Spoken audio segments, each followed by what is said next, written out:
ചോറ്റാനിക്കര മകം തൊഴൽ ഇന്ന് ഉച്ചയ്ക്ക് 2 മണിക്കാണ് മകം തൊഴലിനായി ശ്രീകോവിൽ നട തുറക്കുക. ഇന്ന് രാത്രി 9:30 മണി വരെ ദർശനം നടത്താം ഭക്തജനങ്ങൾക്ക്. ഭക്തജനങ്ങളുടെ സൗകര്യത്തിനായി ക്ഷേത്രാങ്കണത്തിലും പുറത്തും പ്രത്യേക ബാരിക്കേഡുകളും താൽക്കാലിക പന്തലുകളും ഒക്കെ സ്ഥാപിച്ചിട്ടുണ്ടെന്ന് ചോറ്റാനിക്കര ക്ഷേത്രത്തിൽ ക്യാമ്പ് ചെയ്യുന്ന ഞങ്ങളുടെ പ്രതിനിധി സൂര്യശ്രീ റിപ്പോർട്ട് ചെയ്യുന്നു. Suryasree, good morning. എന്തൊക്കെയാണ് വിവരങ്ങൾ? പറയൂ. Good morning SK. ഞാനിപ്പോൾ നിൽക്കുന്നത് ചരിത്ര പ്രസിദ്ധമായ മകം തൊഴൽ ചടങ്ങ് നടക്കുന്ന ചോറ്റാനിക്കര ദേവീ ക്ഷേത്രത്തിന്റെ സന്നിധിയിലാണ്.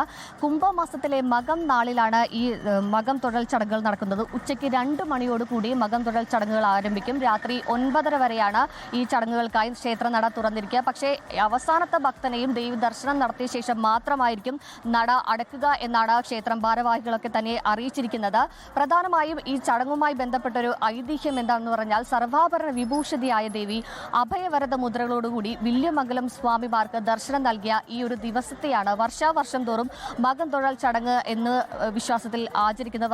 വർഷം തോറും നിരവധി കേരളത്തിന്റെ അങ്ങോളം ഇങ്ങോളം നിന്നുള്ള നിരവധി ലക്ഷോപലക്ഷം ഭക്തരാണ് ഈ മകം തൊഴൽ ചടങ്ങുകൾക്കായി ക്ഷേത്ര സന്നിധിയിലേക്ക് എത്തുന്നത്. ഇന്നലെ രാത്രി മുതൽ തന്നെ നിരവധി ആളുകൾ ഈ ക്ഷേത്ര നടപ്പന്തലിലും ക്യൂകളിലും ഒക്കെ തന്നെ സ്ഥാനം പിടിച്ചു കഴിഞ്ഞു. 2 മണി മുതൽ മാത്രമായിരിക്കും അകത്തേക്ക് പ്രവേശനം ഉണ്ടായിരിക്കുക. കൃത്യം 2 മണിയോടെയായിരിക്കും നട തുറക്കുക. കേരളത്തിന്റെ വിവിധ ഭാഗങ്ങളിൽ നിന്നുള്ള ആളുകളൊക്കെ തന്നെ എത്തിയിരിക്കുന്നത്. ഇന്നേ ദിവസം ഈ ക്ഷേത്ര നട തുറന്ന് ദേവിക്ക് മുന്നിൽ ആഗ്രഹത്തോടെ പ്രാർത്ഥനയോടെ എന്ത് പ്രാർത്ഥിച്ചാലും ആ ഒരു ആഗ്രഹ സഫലീകരണം പൂർത്തിയാകും എന്ന വിശ്വാസത്തിലാണ് ആളുകൾ ഇവിടെ ഈ ഒരു ദിവസം മകം തൊഴൽ ചടങ്ങിനായി എത്തിയിരിക്കുന്നത്. നമുക്ക് ദൃശ്യങ്ങൾ തന്നെ വ്യക്തമാണ്. നിരവധി ആളുകളാണ് മകം തൊഴിലായി എത്തിയിരിക്കുന്നത്. ചേച്ചിമാർ എവിടെ നിന്നാണ് വരുന്നത്? ഞങ്ങൾ തിരുവല്ലയിൽ നിന്നാണ് എത്തിയിരിക്കുന്നത്.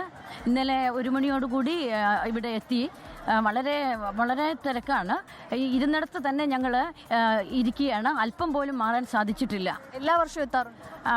ഞങ്ങളുടെ ടീം എല്ലാവരും എല്ലാ വർഷവും എത്താറുണ്ട്. വലിയ വിശ്വാസം. നല്ല വിശ്വാസം. എവിടെ നിന്ന് ചേച്ചി വരുന്നത്? തിരുവല്ല. ഞങ്ങളെല്ലാം ഒരു സ്ഥലത്തുനിന്ന്.